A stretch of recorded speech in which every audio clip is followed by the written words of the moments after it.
soon as I get ready to film, the dog wants to go outside. Hey everybody, welcome to the Dan Doug channel. Today we're going to talk about Target. Target's in a little bit of hot water. Don't know if you heard about this, but their financial projections just came out and they're not doing super well. Foot traffic's down, sales are down, lots of things are down, and there's a lot of complicated reasons for this that we're going to go into today. Some are long-term, some are short-term. We're going to cover all of it. Today I'm going to be putting on my finance bro hat. Target's always fascinated me as a concept. You know, in America, we don't really worship God anymore. We worship Consumerism. We worship Stanley Cups. To me, Target has always been a kind of, it's more than a store. Target is a feeling. Expect more, pay less. When Target first started business in the 1980s, it was a straightforward retailer, kind of like Walmart. Just get in, get out, get your stuff. As the 90s and the 2000s went on, they sort of changed their branding to be like cheap chic, to develop lines of clothing that were chic but accessible to middle-class America. And to me, that's really what Target sort of represents. It represents this middle band, big, juicy middle band, just soccer moms, of which there could be, you know, the stay-at-home variety or, you know, like the business mommy version. I mean, whatever, pick your flavor. It's this section of the country that Target sort of is going after. And so to me, you know, whenever I'm like shopping in a Target, the floors and the walls are very white. They're very shiny. The fluorescent lighting in there is just absolutely brutal. The ceilings are lower, so if, like the fluorescence just kind of fills up that place. And there's just product as far as the eye can see. It's like a consumeristic fever dream in there. What I've always been fascinated by is they can get away with selling you pretty much the same stuff that like Walmart does, but they can mark it up because they're Target. The vibes in these two places are very different. Time I asked to use the restroom, and they said, sure, it's right around the corner there. Once I went in the restroom, they locked me in there for like 45 minutes. There was doo-doo feces thrown all over the walls. I saw this like Target versus Walmart challenge where people were comparing the prices at both these places, and predictably, you know, Target would typically come out more expensive. But I'm not just here to report about financial performance. I'm really interested in what Target and retail stores in general represent in American life. Target to me feels like almost a little bit more than a store. It's like a place you go to kind of hang out. You know, there's all these memes about walking into Target without a list and just coming out with whatever you come out with, and that's part of the experience. But as economic pressures are mounting, it's interesting to see how this behavior is maybe changing a little bit. We're doing big, beautiful tariffs. And with Trump recently coming out saying to, you know, these giant retail companies that they can eat the tariffs, how this is going to have an effect on prices is sort of an open question. It could get even worse in the coming months. Typically, that's what's going to happen with tariffs is if you put tariffs on items that corporations are paying for, they're just going to mark up their prices, and that's going to be passed on to the consumer. So Target and these other retailers might be forced to come up with some creative options to somehow not raise prices. But I'm interested in Target as kind of like a third space. Corporations have been angling for different ways to get into people's lives for a long time now. Starbucks had their famous third space kind of idea where, you know, in America, in modern life, we have our homes, we have our work. And corporations have been trying to fill in this third space idea for a long time. Starbucks is a great example of this. They want it to be the third space where people would go, maybe between work and home. And people in general, it seems to me, just anecdotally as I talk to people, kind of crave these third place experiences. They want to have places to go. They want to have people that they can talk to in their lives that maybe aren't necessarily their coworkers or their family. The question that you should be asking yourself is, do you have a third place? This is what it looks like inside of a great third place because of how rare they are.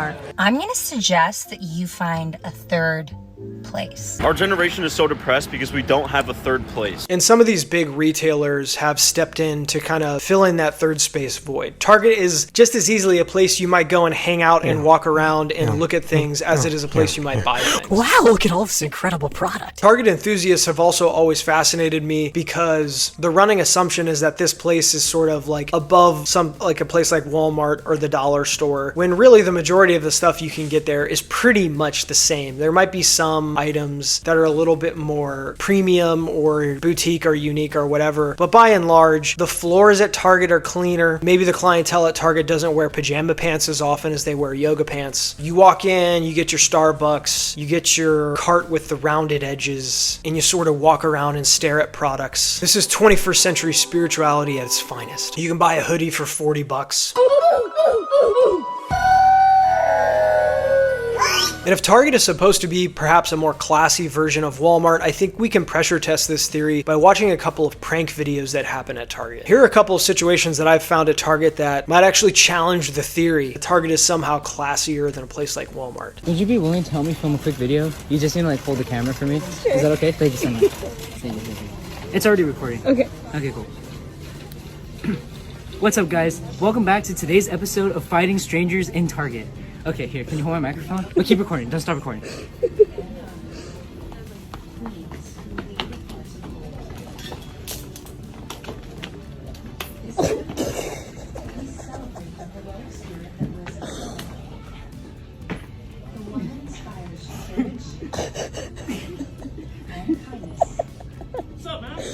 Could you help me find the birthday candles? It's my girlfriend's birthday today. I need a 4 and a 1. Your girlfriend's turning 41? Ew, no.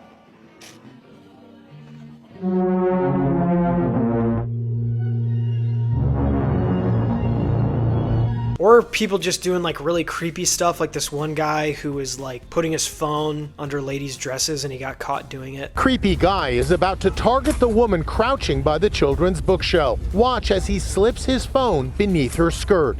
Excuse me, what are you doing? No, I just saw you put that underneath her dress. But another shopper confronts him. No, ma'am, I really want. You absolutely did.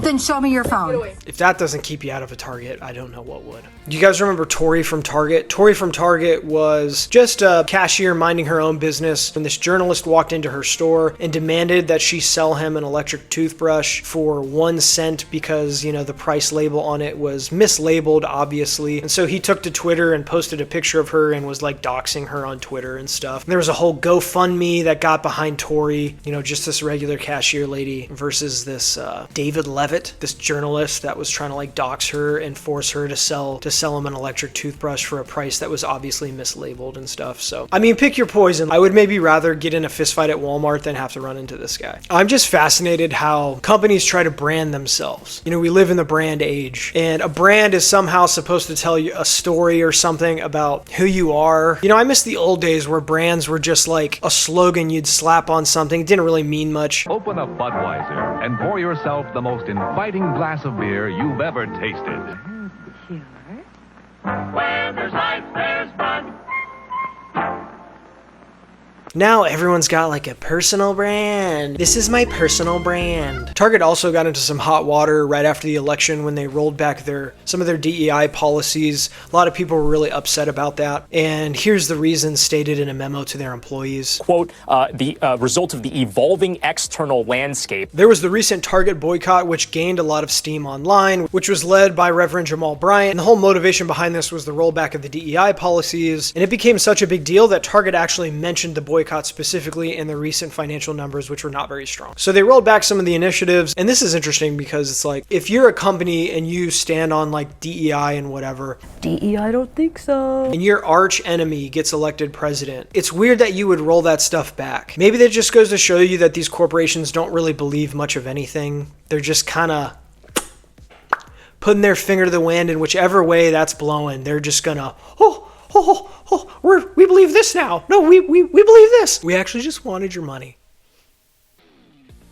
When you stand up for a social cause that, I don't know, ostensibly has some moral value to it, the whole idea of that is like you commit to that whether or not there's money involved. We want our companies to be a reflection of our cultural and social values, right? Which, dude, who cares? I don't understand why people, it's like places are companies. Yeah, I want the place selling me a hot dog to believe everything I believe. It's like stupid. Maybe this just represents the inherent insecurity that we all feel as we live our sad, atomized, doom-scrolling lives. We want to know that the outside world is in some way reflecting like what's going on in here with our beliefs and stuff. If these huge corporations don't agree with me, then I'm taking my dollars elsewhere. These retailers are trying to be more than stores. They're trying to build a brand and a narrative around who they are. And at the same time, while they're doing that, they have their shareholders on their back just whipping them nonstop for more revenue.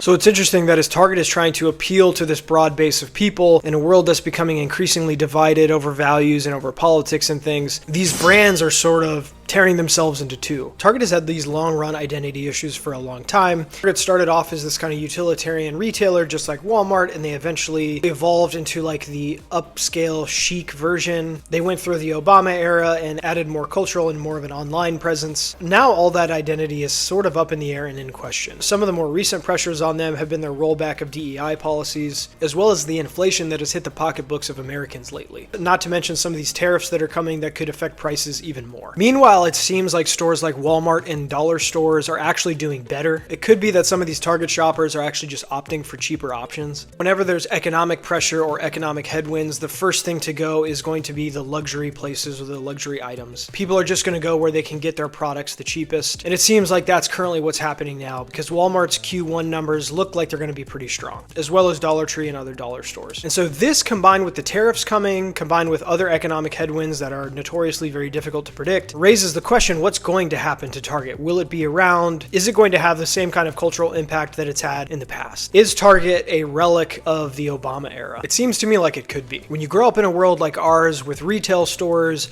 occupying a significant part of American life, sometimes it's easy to mistake their prevalence for permanence. You think this store, because it's been around, or this brand, because it's been around, will always be around. But those of us who are a little bit older know that these brands can come and go very quickly. Some of these stores that are here today are going to be gone tomorrow, and new stores and new brands are always going to fill in the gaps and take the places of the ones that fall out of favor. And it seems to me like Target has always tried to be a little bit more than a store. It seems like they try to be ever present, every more upscale neighborhood, and they try to appeal to a certain type of clientele. But what happens when that clientele, what happens when the middle class gets economically squeezed? That's who you're counting on to make your purchases. And so when that all goes away, what's going to happen? People are just going to go to Walmart, and then we're all just going to be wearing Tweeterbird sweatpants and slippers, you know, and robes, when America is just one big trailer park. Oh, the chocolate bar, the chocolate long john. It ain't an eclair, it just got donut all the way through. I'm just picturing all these ex-Target shoppers in about 5 to 10 years, you know, walking around the dollar store. Do they sell lattes anywhere here? Where can I get a latte?